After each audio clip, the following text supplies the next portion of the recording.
வேதத்தின் உச்சியில் விளங்கும் மெஞ்ஞான பிழந்தே விருட்சத்து மலரின் மதுவே மாதவரும் ஹரிபிரம்மாதியரும் ஏத்தவரும் மாட்சிமை கொண்ட செல்வி மகிழனாம் கொடும் காதகனை வெட்டி செந்நீர் குடித்த வெங்காளி நீலி திரிசூலி அருள்பாலி கண்களிலே ஆட்சி செய்யும் மீனாட்சி காசியிலே வீற்றிருக்கும் விசாலாட்சி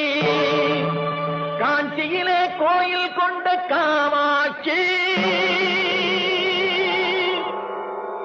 உன்னை காணவே